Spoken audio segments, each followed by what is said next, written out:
الحمد للہ وکفا وسلام علی حبیبہ المصطفى اما بعد فاعوذ باللہ من الشیطان الرجیم بسم اللہ الرحمن الرحیم ان اللہ وملائکتہ یصلون علی النبی یا ایہا الذین آمنوا صلوا علیہ وسلموا تسلیما اللہم صل علی سیدنا محمد وعلی آلہ واصحابہ وبارک وسلم صلاة دائمة سرمدا ابدا۔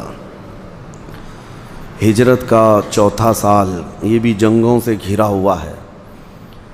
نبی پاک صلی اللہ تعالیٰ علیہ وسلم ہجرت کر کے جب مدینہ تشریف لائے تو جنگ بدر جو ہوئی اس کا رعب و دبدبہ پورے عرب میں ایسا چھا گیا تھا کہ مسلمانوں کا ایک بڑا رعب کافروں کے دل پر بیٹھ گیا۔ جنگ بدر کی جو فتح تھی وہ بہت عظیم فتح تھی، 70 کافروں کا مارا جانا اور 70 کا قیدی ہو جانا۔ تو ایک تو وہ بدلے کی آگ میں جھلس رہے تھے، اس کے علاوہ ہر جگہ جو خبر پھیلی تھی اس سے مسلمانوں کی دھاک بیٹھ گئی تھی۔ اب ہوا یہ کہ صرف مکہ کے کفار ہی نہیں، جتنے آس پاس دوسری جگہوں کے کفار تھے سب کے سب کھڑے ہو گئے کہ ان کا تو خاتمہ کرنا چاہیے مسلمانوں کا، نہیں تو یہ پھیلتے چلے جائیں گے۔ اس لیے جیسے جیسے سال بڑھتے گئے ہجرت کے تو جنگوں کی شدت بھی بڑھتی چلی گئی۔ اب صرف مکہ والوں سے دشمنی نہیں تھی، مکہ والے بدر میں آئے مارے گئے، پھر اس کے بعد بدلے کے لیے احد میں آئے، مسلمان 70 شہید ہو گئے۔ یہ تو مکہ کی اور مدینے کی لڑائیاں تھیں، لیکن اب دوسرے کفار جب اٹھ کر کھڑے ہو گئے، جگہ جگہ سے کوئی بھی اعلان کرتا کہ ہم مدینے پر چڑھائی کر رہے ہیں، تو اب حالات ایسے تھے کہ صحابہ اکرام رضوان اللہ تعالیٰ علیہ مجمعین اینی ٹائم جنگ کے لیے تیار، ہر وقت وہ سینہ سپر رہتے تھے کہ رات کو حکم آ جائے تو فجر ہونے سے پہلے انہیں مدینے سے نکلنا پڑتا۔ اس طرح صحابہ اکرام الرٹ تھے۔ یہ جو مدنی زندگی گزری ہے، اب چوتھا سال تھا ہجرت کا۔ ایک شخص تھا طلحہ نام کا اور ایک سلمہ، یہ دونوں بڑے پہلوان تھے، یہ ایک دوسرے قبیلے سے تعلق رکھتے تھے۔ انہوں نے اعلان کر دیا کہ ہم مدینے پر چڑھائی کر رہے ہیں، تو وہ اپنی فوج لے کر کے نکلے۔ نبی پاک صلی اللہ علیہ وسلم کو جیسی خبر ہوئی تو حضرت ابو سلمہ ایک صحابی ہیں، ان کو 150 صحابہ دے کر حضور نے بھیجا۔ تو اس کو کیا کہتے ہیں؟ یہ سریہ ہے، یہ غزوہ نہیں۔ جس میں حضور نے بھیجا ہے کسی کو اس کو کہتے ہیں سریہ۔ یہ شروع میں نے بتا دیا تھا آپ کو، غزوہ وہ ہے جس میں خود رسول اللہ گئے ہوں۔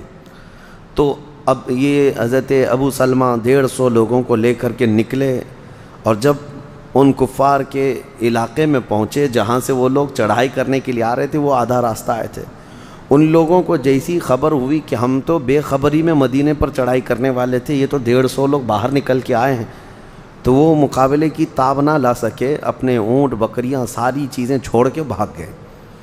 تو یہ جو مسلمان گئے تھے ان کو وافر مقدار میں مال غنیمت حاصل ہوا، اور آئے بغیر جنگ کے مسلمانوں کو یہ فتح۔ یہ 4 ہجری میں سریہ ابو سلمہ اس کو کہتے ہیں۔ اس کے بعد پھر یہی 4 ہجری چل رہی تھی، محرم کا ہی مہینہ تھا، شروع کا سال ہے۔ پھر ایک شخص خالد بن سفیان حضلی نام کا، اس نے پورے عربوں کو اکٹھا کرنا شروع کیا کہ چھوٹے چھوٹے جو خاندان تھے، قبیلے تھے، سب کو جمع کر کے کہا کہ ہم مدینے چلتے ہیں۔ ایک بات میں آپ کو بتاؤں، جتنی جنگیں ہوئی ہیں، حضور پاک صلی اللہ تعالیٰ علیہ وسلم کو جب خبر ہوتی کہ مدینے پر چڑھائی کی جا رہی ہے تو حضور اپنے صحابہ کے ساتھ نکلتے یا پھر صحابہ کی فوج کو بھیجتے۔ ان میں اکثر جو جنگیں ہیں یہ ڈیفینسیو ہیں، سب جو ہے دفاعی ہیں۔ جب وہ لوگ مدینے پر حملہ کرنے کے لیے آئیں گے تو کیا خاموش بیٹھ کر مظاہرہ کریں گے؟ دیکھیں گے؟ خاموش بیٹھ کر کے نظارہ کریں گے؟ تو نبی پاک صلی اللہ تعالیٰ علیہ وسلم نے حضرت عبداللہ بن انیس ایک صحابی ہیں، ان کو بھیجا۔ یہ بھی سریہ ہے، یہ غزوہ نہیں۔ کہا کہ یہ خالد بن سفیان جو آ رہا ہے اس کے مقابل میں جاؤ۔ تو حضرت عبداللہ بن انیس اتنے بہادر تھے، نکلے، اور جب گئے مقابلے کے لیے تو خالد بن سفیان کو کسی طرح سے انہوں نے پکڑ لیا، اور پکڑ کے اس کا سر کاٹ کر مدینے لے کے آئے۔ باقی پوری فوج بھاگ گئی۔ جب ان کا لیڈر ہی مر گیا تو سب ادھر ادھر ہو گئے۔ نبی پاک صلی اللہ تعالیٰ علیہ وسلم کے قدموں میں لا کر ڈال دیا۔ کہا یہ وہ خالد بن سفیان ہے جو مدینے کی اینٹ سے اینٹ بجانے کی بات کرتا تھا، یہ سارے قبیلے والوں میں نفرت بھر بھر کر کے مدینے کے خلاف لوگوں کو لا رہا تھا، اس کا سر کاٹ کر لا کر حضور کے قدموں میں ڈال دیا۔ نبی پاک صلی اللہ تعالیٰ علیہ وسلم خوشی سے اپنا عصا مبارک چھڑی عبداللہ بن انیس کو دیتے ہیں اور کہتے ہیں یہ تمہارے لیے میرا ہدیہ ہے اور انشاءاللہ تم یہی پکڑ کر کے قیامت کے دن جنت میں داخل ہوں گے۔ حضرت عبداللہ بن انیس یہ کہتے ہیں یا رسول اللہ صلی اللہ علیہ وسلم محشر کے میدان میں یہی عصا میرے ہاتھ میں ہوگا؟ حضور نے فرمایا ہاں یہی رہے گا۔ حضور صلی اللہ علیہ وسلم سے انہوں نے کہا کیا یہ جنت میں بھی میرے ساتھ رہے گا؟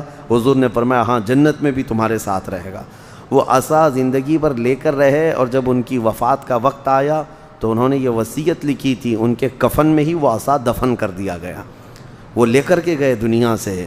تو یہ عبداللہ بن انیس، اس کو سریہ عبداللہ بن انیس کہتے ہیں۔ جس صحابی نے سپہ سالاری کی انہی کے نام سے وہ سریہ بھی منسوب ہو گیا۔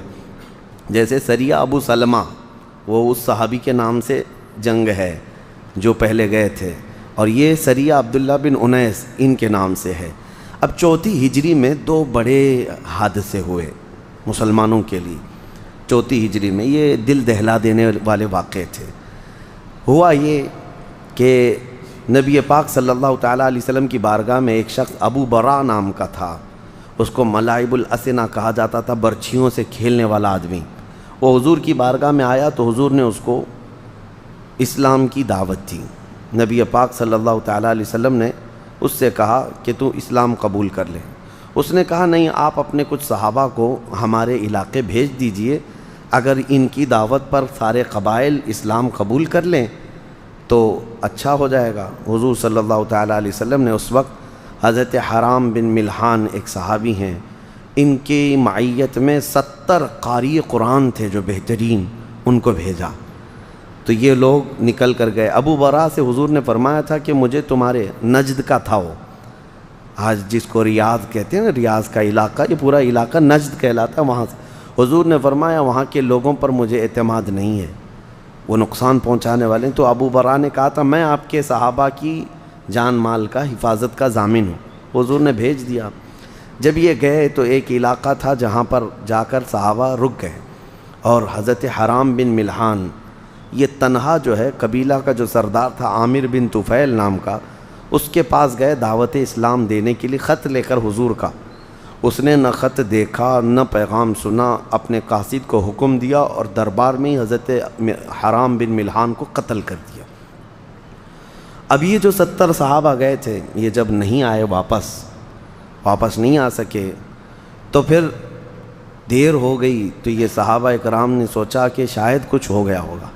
تو یہ جب آگے بڑھنے لگے تو اسی قبیلہ بنو ذکوان اور قبیلہ رعل، یہاں کے تقریباً 200 لوگ یہ 70 صحابہ کو مارنے کے لیے آ گئے، اور وہ آئے اور اچانک ان کی اس طرح سے مڈ بھیڑ ہوئی کہ ان لوگوں نے ہر طرف سے یہ صحابہ کو گھیر کر پورے کے پورے 68 صحابہ کو شہید کر دیا جو قاری قرآن تھے بہترین، نبی پاک صلی اللہ تعالیٰ علیہ وسلم کے صحابہ میں۔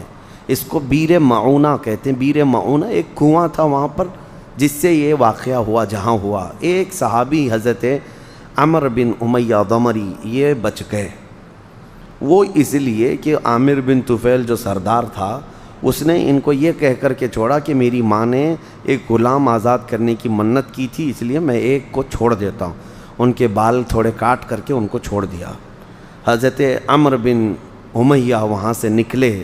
اب واقعہ ایسا ہوا کہ 68 صحابہ اور ایک وہ 69، حضرت حرام بن ملحان جو وہاں قتل ہوئے، 70 میں سے 69 شہید ہو گئے، ایک باقی تھے۔ یہ جب واپس آ رہے مدینے تو ایک درخت کے نیچے انہوں نے پناہ لی، وہاں 2 کافر سوئے ہوئے تھے اور ان دونوں کافروں کو انہوں نے کاٹ دیا۔ جذبہ تھا کہ اتنا ان کے علاقے کے لوگوں نے مار ڈالا ہے رسول اللہ کے صحابہ، اور اتفاق ایسا کہ یہ 2 کافر وہ تھے جن کو رسول اللہ نے امان دیا تھا۔ جان کی امان دینا اس زمانے میں ایک بڑا مسئلہ ہوا کرتا تھا، پھر اس کو کوئی ہاتھ نہیں لگاتا، اور ان کو یہ قتل کر کے آ گئے تھے، اور حضرت عمر بن امیہ کو یہ معلوم نہیں تھا۔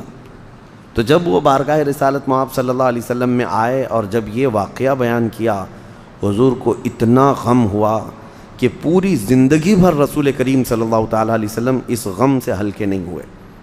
یہ جو 70 صحابہ کی شہادت، اور باقی وہ جو 2 کافروں کی موت ہوئی تھی حضور نے ان کی دیت یعنی جان بہا جس کو کہتے ہیں فدیہ دینے کا حکم دیا۔ اب اس کا مسئلہ میں بعد میں بتاتا ہوں، اس پر بھی ایک بڑا مسئلہ پیش آیا۔ اب یہاں پر رسول کریم صلی اللہ تعالیٰ علیہ وسلم کئی مہینوں تک فجر کی نماز میں، آج شافعی حضرات قنوت پڑھتے ہیں فجر کی 2 رکعت میں، دوسری رکعت میں رکوع میں جا کر کھڑے ہو کر قنوت پڑھتے ہیں۔ اس وقت نبی پاک صلی اللہ تعالیٰ علیہ وسلم نے یہ شروع فرمایا تھا، یہی 70 قاری قرآن جو شہید ہوئے، ان کو شہید کرنے والوں کے اوپر حضور صلی اللہ علیہ وسلم نے لعنت بھیجی کئی مہینوں تک۔ اس کو قنوت، اس وقت قنوت نازلہ یعنی مصیبت کے وقت، وہ ایسی مصیبت تھی جس وقت حضور صلی اللہ تعالیٰ علیہ وسلم نے یہ قنوت نازلہ پڑھا تھا، اور کنٹینیو نماز میں ہر یعنی فجر کو حضور صلی اللہ تعالیٰ علیہ وسلم یہ پڑھا کرتے تھے۔ بڑا غم تھا حضور کو۔ اور سیم اسی طرح کا ایک واقعہ اور ہوا کہ ایک علاقہ ہے مکہ مکرمہ کا اسفان نام سے، وہاں کے کچھ لوگ آئے، کہا کہ ہم اسلام قبول کرتے ہیں۔ نبی پاک صلی اللہ تعالیٰ علیہ وسلم کی بارگاہ میں آئے، اسلام قبول کیا، اور پھر کہا کہ ہمارے خاندان والے، ہمارے قبیلے والوں کے لیے آپ اپنے کچھ استاد صحابہ بھیجیں جو پڑھا سکیں۔ اس میں بھی حضور صلی اللہ علیہ وسلم نے 10 صحابہ کو بھیجا تھا۔ یہ 10 صحابہ میں حضرت عاصم بن ثابت رضی اللہ تعالیٰ عنہ، ان کی معیت میں باقی صحابہ کو بھیجا تھا۔ یہ مکہ کے قریب علاقہ ہے اسفان، ابھی یہ اس علاقے میں پہنچے نہیں تھے، رجیع نام کا ایک علاقہ آتا ہے، اس علاقے میں پہنچے تھے تو یہ کفار نے دھوکہ کیا، اور ایسا دھوکہ کیا کہ ان کو وہاں پر گھیر لیا 10 صحابہ کو۔ تو صحابہ اپنی جان بچانے کے لیے اونچے ٹیلے پر چڑھ گئے ہیں، اور یہ جو کفار آئے تھے انہوں نے اپنے قبیلوں کو، اپنے خاندان والوں کو خبر دی کہ آ جاؤ، یہاں محمد صلی اللہ علیہ وسلم کے 10 غلام ملے ہیں، ان کو قتل کرنا ہے۔ اب اونچے ٹیلے پر جب صحابہ گئے تو اوپر سے تیروں کی بارش کرنے لگے صحابہ، تو یہ کوئی بھی مقابلے کی ہمت نہ کر سکے۔ تو پھر دوسرا دھوکہ انہوں نے کیا، اپنے ہتھیار سب پھینک دیے کافروں نے، اور کہا ہم جان کی امان دیتے ہیں، اتر آؤ، اب تمہارے سے ہمارا کوئی مقابلہ نہیں ہوگا۔ حضرت عاصم بن ثابت چونکہ ان 10 کے امیر تھے، آپ نے کہا مجھے کسی کافر کی امان اور پناہ پر بھروسہ نہیں، میں اللہ کی پناہ میں ہوں۔ پھر بھی اس میں سے 7 تقریباً صحابہ نیچے اتر آئے، اور ان صحابہ اکرام رضوان اللہ تعالیٰ علیہ مجمعین کو نہیں بلکہ حضرت عاصم بن ثابت منع کرتے رہے۔ اس کے بعد پھر جب 7 صحابہ نیچے اتر آئے تو ان 7 صحابہ کو انہوں نے شہید کر دیا، وہیں پر جگہ پر شہید کر دیا۔ اب 3 صحابہ بچے تھے، حضرت زید بن دثنہ، حضرت خبیب ابن عدی اور حضرت عاصم بن ثابت۔ اب ان کفار نے ان تینوں کو گھیرا۔ حضرت عاصم بن ثابت نے کہا کہ میں ان کی پکڑ میں آنے اور ان کی غلامی میں آنے سے بہتر سمجھتا ہوں کہ ان سے لڑ کر کے ختم ہو جاؤں۔ حضرت عاصم بن ثابت لڑتے رہے، ان کو زخمی کیے اور شہید ہو گئے، قتل ہو گئے۔ یہ عاصم بن ثابت کون ہیں؟ بدر کے میدان میں بڑے بڑے پہلوانوں کو مارا تھا انہوں نے، مکہ والے ان کے نام سے جلتے تھے، کڑتے تھے، عاصم بن ثابت کے نام سے۔ اور اس کے بعد ہوا یہ کہ بچے تھے حضرت زید بن دثنہ اور حضرت خبیب ابن عدی، ان کو انہوں نے زنجیروں سے باندھ دیا تھا، اور باندھ کر کے مکہ لے کر کے آئے، کیونکہ مکہ میں حضرت خبیب ابن عدی جس کو بدر میں قتل کیے تھے، اس کا بیٹا مکہ میں تھا، اس نے خرید لیا ان کو۔ اور حضرت زید بن دثنہ نے بھی بدر کے میدان میں بڑے کافر کو مارا تھا، اس کافر کے بیٹے نے ان کو خرید لیا کہ مجھے دے دو۔ اب ان کو تڑپا تڑپا کے مارنا تھا، اپنے باپ کا بدلہ لینا تھا۔ 2 صحابہ وہ صحابہ ملے تھے جو بدر میں بڑے بڑے پہلوانوں کو مارے تھے۔ اب یہاں پر 2 لوگ قید میں آئے، ایک حضرت عاصم بن ثابت شہید ہو گئے۔ حضرت عاصم بن ثابت کا جب شہرہ پھیلا مکہ میں کہ عاصم بن ثابت قتل ہو گئے، پورے مکہ میں خوشیوں کی لہر دوڑ گئی، اور مکہ والے اپنے اپنے قاصد بھیجے کہ جاؤ عاصم بن ثابت کے جسم کا کوئی حصہ کاٹ کر کے لاؤ تاکہ مکہ میں دکھا کر نمائش ہو جائے کہ جس نے ہمارے بڑے بڑوں کو مارا تھا وہ اب مر گیا، ختم ہو گیا۔ تو مکہ سے تقریباً 70 گھوڑ سوار یا 200 کے قریب آئے حضرت عاصم بن ثابت کے جسم کے حصے کاٹ کر لے جانے کے لیے، لیکن اللہ رب العزت کی ایسی مدد کہ لاکھوں شہد کی مکھیاں ان کے لاش کے پر آئیں اور ایک بھی کافر آگے بڑھ نہیں سکا، اور بہت انتظار کیے، کوئی جب آگے نہیں بڑھ سکا تو پیچھے ہٹنے لگے، اور پھر تھوڑی دیر کے بعد حضرت عاصم بن ثابت کی لاش ہی غائب ہو گئی، ان کی لاش کہیں نہ ملی۔ کفار اسی کیونکہ بے حرمتی کرتے، حضرت عاصم بن ثابت یہ شہید کی کرامتوں میں اس کو گنایا گیا۔ پھر اب یہ جو دوست صحابہ تھے، ان میں سے حضرت خبیب ابن عدی رضی اللہ تعالیٰ عنہ کو مکہ کے تنعیم علاقہ، جہاں آج مسجد عائشہ ہے، جہاں لوگ جا کر 2 رکعت نفل نماز پڑھ کے عمرہ کی نیت کرتے ہیں، احرام باندھتے ہیں، یہ وہی علاقہ ہے جہاں سولی پر چڑھائے تھے حضرت خبیب کو۔ سولی پر چڑھانے کے وقت ان سے کہا گیا تھا کہ تمہاری جو خواہش ہے وہ بتا دو، اب یہاں تمہیں ختم کر دیا جائے گا۔ تو اس وقت حضرت خبیب ابن عدی نے کہا مجھے 2 رکعت نماز پڑھنے دو۔ 2 رکعت نماز جلدی جلدی میں پڑھ لیا، اور اس کے بعد پھر آئے، بند گئے، تو کہنے لگے آج کی یہ میری آخری نماز تھی، چاہتا تو میں لمبے سجدے کرتا، اپنے رب کے حضور ایک طویل نماز پڑھتا، لیکن میں اسی لیے جلدی کیا کہ یہ ظالم کفار یہ نہ سمجھیں کہ موت کے ڈر سے نماز لمبی کیا ہے، مجھے موت سے ڈر نہیں۔ اور انہوں نے ایک مشہور شعر اس وقت سولی پر چڑھ کر کہا تھا، کہا کہ موت تو آنی ہی ہے، کسی بھی طرح سے آنی ہے، لیکن میں فخر اس بات پر کر رہا ہوں کہ اسلام پر میں مارا جا رہا ہوں، میں جس چت بھی لیٹوں گا اور جس کروٹ بھی میں گروں گا وہ میرا کروٹ اسلام کا ہوگا اور میرے مصطفیٰ کے قدموں میں ہوگا، اور ان کو شہید کر دیا گیا۔ دوسرے حضرت زید بن دسنا تھے، ان کو لایا گیا تھا چند دنوں کے بعد۔ یہ حضرت خبیب کو سولی پر چڑھایا گیا۔ حضرت زید بن دسنا وہی صحابی ہیں جن کا مسئلہ کیا گیا تھا، ان کے ناک کاٹے گئے، کان کاٹے گئے، ان کے ناخنوں کو پکڑ سے کھینچا۔ ابو سفیان اس وقت آیا دیکھنے کے لیے اور کہا کیا یہ اچھا ہوتا زید تیری جگہ محمد ہوتے ہیں۔ ان کا جسم کٹ گیا تھا، اس وقت وہ چیخ کر کہہ رہے تھے ظالموں خبردار، ابھی اور میرے ٹکڑے کر لو، یہ گوارا ہے، لیکن میرے نبی کے قدموں میں کانٹا چبھے یہ بھی مجھے گوارا نہیں۔ ان کا ہی نعرہ تھا جس کو شعر میں کہا جاتا ہے، جو جان مانگو تو جان دے دیں، جو مال مانگو تو مال دے دیں، مگر یہ ہم سے کبھی نہ ہوگا، نبی کا جاہو جلال دے دیں۔ حضرت زید بن دسنا کو بھی شہید کیا گیا۔ اس کو واقعہ رجیع کہا جاتا ہے، مقام رجیع میں یہ واقعہ پیش آیا تھا، اس کے بعد مکہ لا کر کے ان کو شہید کیا گیا۔ اب حضرت خبیب رضی اللہ تعالیٰ عنہ جب شہید ہو رہے تھے تو انہوں نے پکار کر کے ایک جملہ کہا تھا، اے اللہ ہمارے حال کی خبر اپنے رسول کو دے دے، کیونکہ 10 گئے تھے اور 10 شہید ہوئے، کوئی نہیں بچا۔ رسول اللہ تک یہ بات کون پہنچائے؟ حضور صلی اللہ تعالیٰ علیہ وسلم کو وحی کے ذریعے اللہ تعالیٰ نے اطلاع فرمائے 10 صحابہ کی شہادت کو۔ نبی اکرم صلی اللہ تعالیٰ علیہ وسلم غمگین ہوئے اور پھر اپنے صحابہ کو جمع کیا اور کہا تم میں سے کون ہے جو میرے خبیب کی لاش کو لے کر کے آئے گا؟ کیونکہ ان کو سولی پر چڑھایا گیا تھا تو 70 لوگ وہاں پر پہرے داری کر رہے تھے کہ سولی سے نیچے نہیں اتاریں گے ان کو، اور کتنے دن؟ 40 دن گزر گئے تھے۔ 40 دن تک لاش تر و تازہ ہی رہی، رسول اللہ کے غلاموں کی لاش ہے۔ جب صحابہ کے جسم کا حال یہ ہے تو میرے مصطفیٰ کے جسم کا حال کیا ہو؟ 40 دن تک حضور نے جب اعلان کیا تو صحابہ میں حضرت زبیر بن عوام اور حضرت مقداد بن اسود رضی اللہ تعالیٰ عنہ یہ دونوں گھوڑا لے کر نکلے مدینے سے وہ لاش لانے کے لیے حضرت خبیب کی، اور جب پہنچے تو یہ کفار وہاں رات کے وقت سو رہے تھے، یہ گئے فوراً سولی سے حضرت خبیب بن عدی کو اتارا۔ یہ صحابہ کہتے ہیں جب ہم نے سولی سے اتارا تو ان کے جسم سے خون ابھی بھی ٹپک رہا تھا۔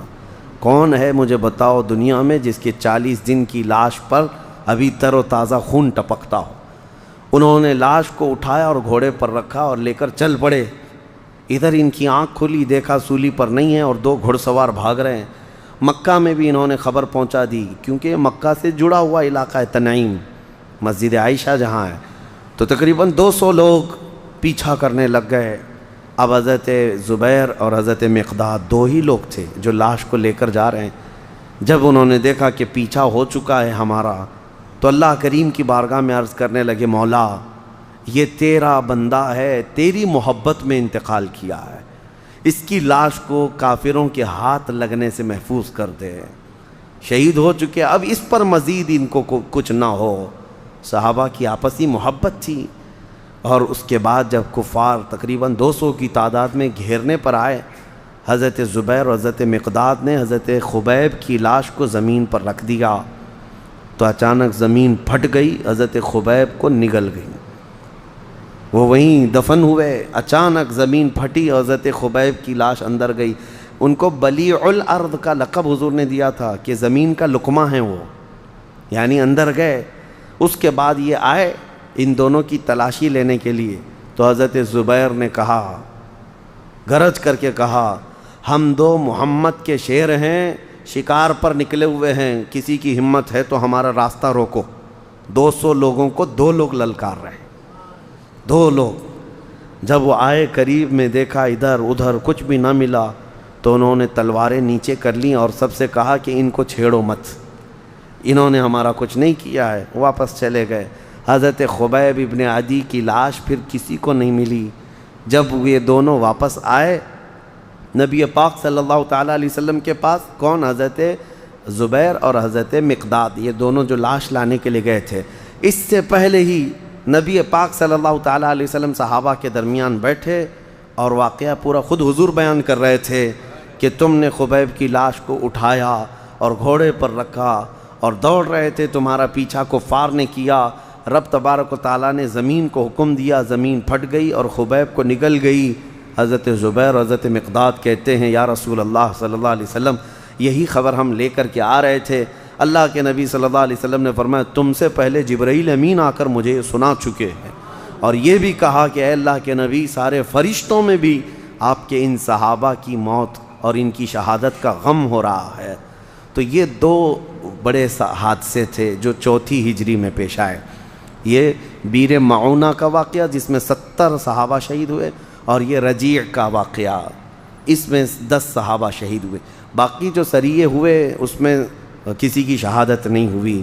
یہ 2 بڑے حادثے تھے جو اسلام کے لیے سخت تھے۔ اب ہوا یہ کہ میں اس کو کمپلیٹ کر دوں۔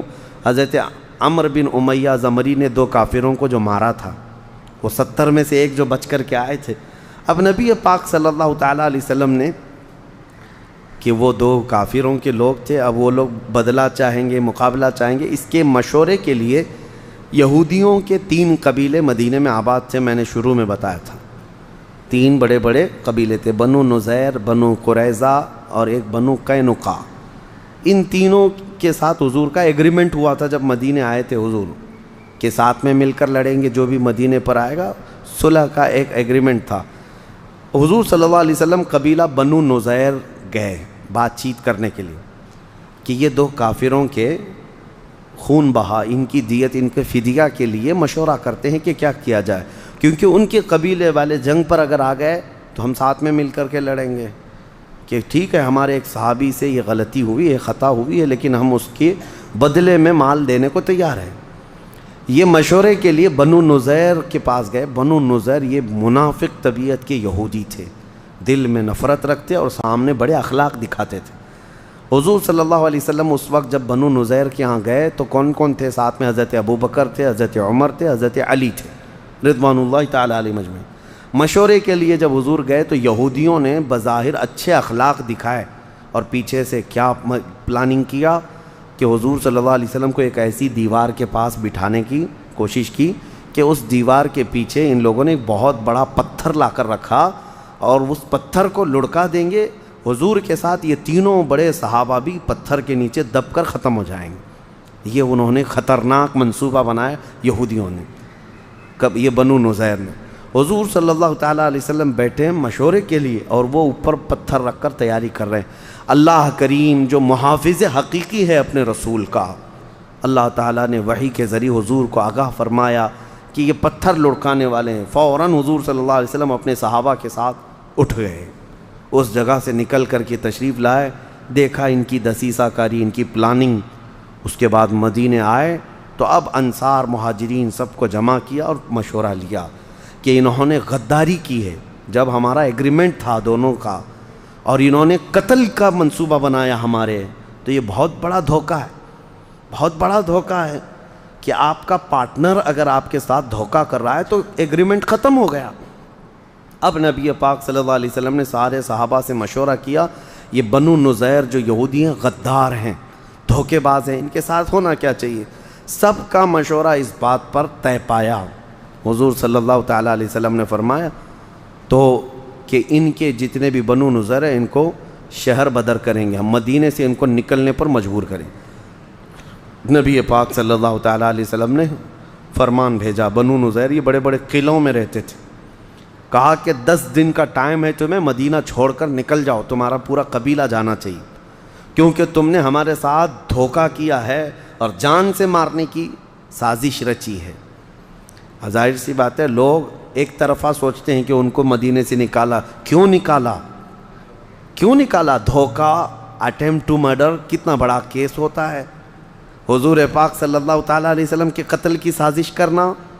اب حضور نے جب یہ پیغام بھیجا کہ 10 دن کی مہلت ہے، نکل جاؤ، ہوا یہ کہ دیکھیں کبھی بھی منافق کی بات پر کیسے کیسے معاملات ہوتے ہیں۔ وہ عبداللہ بن ابی جو رئیس المنافقین مدینے میں تھا، اس سے قبل میں بتایا تھا، احد کے میدان میں 300 لوگوں کو لے کر الگ ہو گیا تھا، اس نے پیغام بھیجا یہودیوں کو، نکلنا مت محمد کی دھمکی پر، میں 2000 لوگوں کو لے کر تمہاری مدد کے لیے آؤں گا۔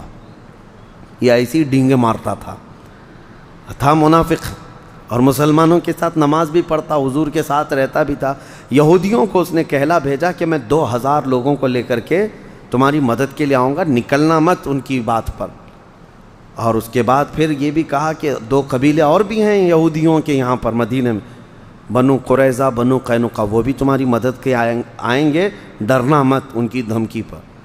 تو ان کی باتوں میں آ کر بنو نذیر کیا کہنے لگے کہ آپ کو جو کرنا ہے کر لیجئے حضور صلی اللہ علیہ وسلم، ہم اپنے قلعے چھوڑ کر جانے والے نہیں ہیں، ہم بھی طاقت رکھتے ہیں، ہم بھی برچھیاں رکھتے ہیں، ایسے ایسے الفاظ کہے۔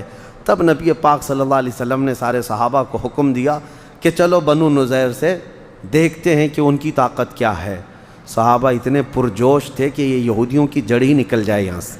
اب مدینے سے جب صحابہ نکلے، ایک صبح تھی، یہی 4 ہجری کا ہی واقعہ ہے یہ بھی، جاتے ساتھ بنو نذیر کے جتنے قلعے تھے سب کا انہوں نے گھیرا بندی کر لیا، محاصرہ کر لیا صحابہ نے، حضور بھی تھے، اور گھیرا بندی ایسی ہو گئی کہ وہ اندر کے اندر بند ہو گئے، اور یہ محاصرہ 15 دن تک چلتا رہا، جنگ نہیں ہے یہ محاصرہ ہے۔ حضور صلی اللہ علیہ وسلم کے صحابہ 15 دن تک ان کو اندر بند کر کے رکھے، ان کا سب کچھ بند ہو گیا، آنا جانا سب۔ اب وہ اندر سے پوچھتے رہے کہاں ہے رئیس المنافقین عبداللہ بن ابی جو 2000 کو لے کر آنے والا تھا، وہ تو گھر میں سو رہا تھا، ایک منافق بھی نہیں آیا، 2000 آنے والے تھے، ایک بھی نہیں آیا۔ منافقین کی تعداد پہ کبھی بھروسہ نہیں کیا جائے، کبھی نہیں۔ اور اس کے بعد ان کے جو قبیلے دوسرے یہودیوں کے تھے وہ بھی ڈر کے مارے کوئی مدد کے لیے نہیں آئے۔ بنو نذیر سمجھ گئے کہ اب ہماری موت کے علاوہ کچھ نہیں ہے۔ 15 دن کے بعد انہوں نے حضور صلی اللہ علیہ وسلم سے یہ معاہدہ کر لیا، شرط کیا کہ ٹھیک ہے ہم سب پورے یہاں سے مدینہ چھوڑ کر نکلیں گے، لیکن ایک شرط ہے کہ ہمیں جتنا مال ہم لے جا سکتے ہیں لے جانے کی اجازت دیں۔ حضور نے فرمایا تم جتنا لے جا سکتے ہو لے جاؤ۔ انہوں نے 15 دن کے بعد تقریباً 700 اونٹوں پر اپنا مال لادا، سب لے کر کے مدینہ چھوڑ کر کے گاتے بجاتے نکلے، خیبر تک گئے، کچھ ملک شام چلے گئے۔ اور جو رسول اللہ کے صحابہ نے ان کو مدینے سے نکالا تھا، آج تک وہ اس غم کو ہلکا نہیں کر پائے۔ 14 صدیاں ہو گئی، یہودی ابھی بھی کہتے ہیں مدینہ ہمیں لینا ہے، ہم کو وہاں سے نکالا گیا تھا، خیبر تک، وہاں تک۔ پھر اس کے بعد جو خیبر کی جنگ ہوئی وہاں سے بھی ان کو نکال کر بھیجا گیا۔ اب وہ پوری دنیا میں جا کر ادھر ادھر پھیلے رہے، کبھی جرمنی، کبھی ڈنمارک، کبھی اٹلی، اور اب جا کر کے اسرائیل میں پناہ لیے ہیں، اور اسرائیل میں بیٹھ کے خواب دیکھتے ہیں۔ گریٹر اسرائیل کا نقشہ ان کا اگر آپ دیکھیں گے تو اس کو انہوں نے مدینے تک کا بنا کر کے رکھا ہے کہ یہ پورا علاقہ ہم کو قبضہ کرنا ہے، اور یہ گریٹر اسرائیل ہے، اور یہ کنگڈم آف ڈیوڈ ہے، یعنی حضرت داؤد علیہ السلام کی سلطنت کا علاقہ ہے۔ اس کو ہم حاصل کر کے رہیں گے۔ اب پتہ نہیں کب تک حاصل کریں گے، کیسے کیا کیا کریں گے، لیکن اتنا تو ہے کہ بلی کے خواب میں چھیتڑے ہی ہوتے ہیں۔ وہ ہمیشہ جو ہے قتل و غارت اور قبضہ اسی کے لیے سوچتے رہے۔ نبی پاک صلی اللہ علیہ وسلم نے بنو نذیر کو شہر بدر کیا۔ اب اس کے بعد وہ سب لے جانے کے بعد بھی ان کے قلعوں میں جو چیزیں موجود تھیں وہ تقریباً 400 کے قریب تلواریں تھیں اور بہت کچھ سامان تھا، وہ صحابہ اکرام کے ہاتھ میں آیا۔ اور وہاں پر جو واقعہ پیش آیا اس میں آج کل نہیں بلکہ ہم نے سورہ حشر کی شروع کی آیتیں تلاوت کی تھی۔ حضور صلی اللہ علیہ وسلم نے آس پاس کے کچھ درختوں کو کاٹنے کا حکم دیا تھا کہ یہودی چھپ چھپ کر کے حملہ کرتے تھے، تو صحابہ میں 2 جماعتیں ہو گئی تھی۔ بعض نے کہا تھا درختوں کو نہیں کاٹنا چاہیے، یہ سب جب بھاگ جائیں گے تو مسلمانوں کا ہوگا اور اس سے جو نفع ہوگا یہ پھلوں کا تو یہ مسلمانوں کے لیے ہوگا۔ بعض صحابہ نے کہا نہیں کاٹنا چاہیے کیونکہ یہ پناہ بنا لیں گے اور ہمیں قتل کرنے کے منصوبے بنائیں گے۔ تب اللہ تبارک و تعالیٰ نے آیت نازل فرمائی، ما قطعتم من لینۃ او ترکتموها قائمۃ علی اصولها فباذن اللہ، کچھ درختوں کو تم نے کاٹا اور کچھ کو چھوڑ دیا، یہ دونوں جماعتیں حق پر ہیں اور دونوں کو اللہ کی طرف سے ہدایت ہے۔ یہ آیت ان صحابہ اکرام کے حق میں نازل ہوئی۔ بہرحال یہ 4 ہجری کے یہ تمام معاملات ہیں۔ واپس مدینہ طیبہ تشریف لائے۔ یہ جنگوں سے گھرا ہوا سال ہے، حادثوں سے گھرا ہوا سال ہے۔ اس میں جو اہم واقعات پیش آئے تھے 4 ہجری میں، سب سے بڑا اہم واقعہ جو پیش آیا خوشیوں کا اگر کہا جائے، سیدہ شباب اہل الجنہ میں سے مولا کریم سیدنا امام حسین کی پیدائش ہوئی تھی۔ 4 ہجری میں حضرت امام حسین امام علی مقام کی پیدائش ہوئی۔ یہ ایک بہت اہم واقعہ تھا اور نبی پاک صلی اللہ علیہ وسلم کے ایک نواسے حضرت عثمان غنی کے جو گھر پیدا ہوئے تھے ان کی موت بھی ہوئی، ان کی وفات ہوئی۔ اور اس 4 ہجری کا جو اہم واقعہ حضرت زینب بنت خزیمہ حضور کی ایک زوجہ تھی، ان کی وفات ہوئی۔ حضرت ام سلمہ رضی اللہ تعالیٰ عنہ سے حضور نے اسی سال نکاح فرمایا۔ ان کا بھی ایک طویل واقعہ ہے، وہ ہجرت کر کے آ رہی تھیں مدینہ، ان کے ساتھ ایک ایسا حادثہ ہوا تھا، وہ اور ان کے شوہر دونوں ہجرت کر کے آ رہے تھے، لیکن دونوں کے خاندان والے لڑ پڑے، حضرت ام سلمہ کے، حضرت ابو سلمہ کے، ان کے بیٹے کا نام سلمہ تھا۔ یہ دونوں لڑ پڑے خاندانوں والے۔ حضرت ام سلمہ کے خاندان والے کہتے تھے کہ تمہارے آدمی نے ہماری لڑکی کو بھڑکایا ہے اور مدینہ لے جا رہا ہے، اور حضرت ابو سلمہ کے گھر والے کہتے تھے نہیں تمہاری لڑکی نے ہمارے لڑکے کو بھڑکایا ہے، لے جا رہا ہے۔ یہ دونوں کے جھگڑے چلتے رہے اور اس میں پھر جب دونوں نے اپنے اپنے الگ کر لیے، حضرت ام سلمہ کو ان کے خاندان والوں نے کہا تو ہمارے پاس چل، ابو سلمہ کو کہا کہ تم ہمارے ساتھ چلو، ان کے خاندان والے۔ بچہ بیچ میں تھا، اب بچے کے لیے لڑائی ہوئی دونوں خاندانوں میں، بچہ ماں کے پاس جائے گا کہ باپ کے پاس جائے گا۔ دونوں خاندانوں والوں نے اتنی لڑائی کی کہ بچے کا ہاتھ پکڑ کر کے کھینچا، دونوں ہاتھ بچے کے الگ ہوئے۔ حضرت ام سلمہ کو ایک بڑا حادثہ تھا، دونوں خاندان والوں نے بچے کے ہاتھ پکڑ کر کے ایسے کھینچے تھے کہ بچے کے دونوں ہاتھ جدا ہو گئے تھے، الگ ہو گئے تھے۔ حضرت ام سلمہ اس غم کی تاب نہ لا کر پھر اس کے بعد ان کے بچے کا انتقال ہو گیا، اور پھر جب دیکھا کہ حضرت ام سلمہ دھوپ میں بیٹھ کر صرف روتی تھیں، ان کے قبیلے والوں نے رحم کھا کر چھوڑ دیا۔ پھر ان کے شوہر کا بھی انتقال ہوا۔ حضرت ام سلمہ کے لیے بڑے حادثے تھے، بیٹا شہید ہوا اور شوہر بھی انتقال کر گئے۔ تب پھر وہ مدینہ اکیلی ہجرت کر کے اکیلی آئی تھی۔ ایک شخص کو کرائے پر لیا تھا کہ تو راستہ دکھائے گا، تو وہ راستہ دکھاتے ہوئے مدینے لے آئے، حضور صلی اللہ علیہ وسلم کے پاس آئی تھیں، تو حضور صلی اللہ تعالیٰ علیہ وسلم نے پناہ دیا، اور اس کے بعد تنہا عورت ہے، بیوہ بھی ہے اور ایک بچے کا غم کھائی ہوئی ہیں۔ نبی پاک صلی اللہ تعالیٰ علیہ وسلم نے حضرت ام سلمہ کو اپنی زوجیت سے شرف یاب فرمایا۔ اسی 4 ہجری میں حضور نے حضرت ام سلمہ سے نکاح بھی فرمایا، حضور کی بڑی چہیتی ازواج میں سے ہیں۔ اور 4 ہجری میں ہی شراب کی حرمت کا حکم بھی آیا۔ اس وقت تک ابھی شراب حرام نہیں ہوئی تھی، 4 ہجری میں شراب حرام قرار دی گئی۔ اور ایک بڑی چیز یہ ہے کہ دیکھیں جو بنو نذیر کو یہودیوں کو بھگایا تھا، ان کی اگر میں لسٹ بتاؤں کہ کیا کیا سامان ان کے قلعوں سے ملا تھا وہ بڑا ہے۔ اب 400 تلواریں مل جانا یہ معمولی نہیں ہے، اس کے علاوہ اور بھی سامان تھا، کھجوروں کے درخت تھے، باغیچے تھے۔ انصار کی طبیعت کو کیا کہیں، اللہ اکبر۔ حضور کی بارگاہ میں انصار آئے، یوں عرض کیا یا رسول اللہ صلی اللہ علیہ وسلم، بنو نذیر کی جو جنگ میں مال غنیمت آیا ہے، انصار مدینے کے پورے سبوں نے یہ اتفاق کیا ہے، اس میں سے ایک دانہ بھی ہم نہیں لیں گے، سارا آپ مہاجرین میں تقسیم فرمائیں۔ جو ہجرت کر کے حضور آپ کے ہاں سے آئے ہیں ان میں آپ پورا مال تقسیم فرمائیں۔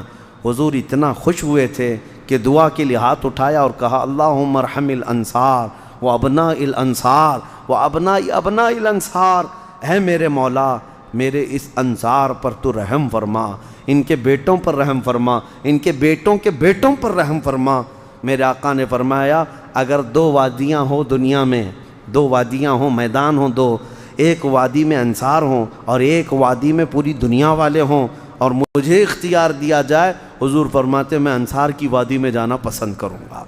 بہرحال یہ 4 ہجری کے اہم معاملات تھے۔ سیرت کا بیان چلتا رہے گا انشاءاللہ العزیز، لیکن اب مجھے یہ پتہ نہیں ہے آپ کی پابندی ہو پائے گی یا نہیں، اس لیے کہ صرف رمضان میں اگر ختم کرنا ہو تو پھر اس کو ایسے تیزی سے دوڑانا پڑے گا کہ اہم واقعات ویسے ہی رہ جائیں گے۔ 5ویں ہجری کے، 6 ہجری کے، 7ویں ہجری، 8ویں ہجری، 9ویں ہجری، 10ویں ہجری، پھر 11ویں ہجری میں میرے آقا صلی اللہ تعالیٰ علیہ وسلم کی اس دنیا فانی سے رخصتی بھی ہوئی۔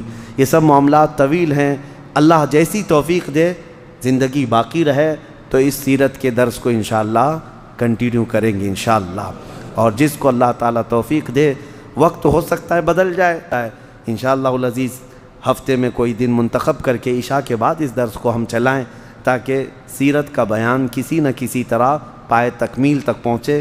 صرف حضور کی وفات تک نہیں بلکہ خلفائے راشدین کا دور بھی ہم پڑھیں، اور پھر اس کے بعد بنو امیہ کا بھی، بنو عباس کا بھی، اس کے بعد خلافت عثمانیہ جو ترکی کی ہے، اس طرح سے ہم انشاءاللہ تاریخ اسلام تک آتے ہیں تاکہ ہمارے جوانوں میں اسلامی تاریخ رچ بس جائے اور ان کو پتہ چلے کہ ہمارے شیر کون تھے، آج ان لوگوں نے جو پھیلا رکھے یہ کون ہیں۔ اللہ کریم ہم سب کو حضور کے جلووں میں زندگی عطا فرمائے، حضور کے قدموں میں موت عطا فرمائے۔ وآخر دعوانا الحمدللہ رب العالمین۔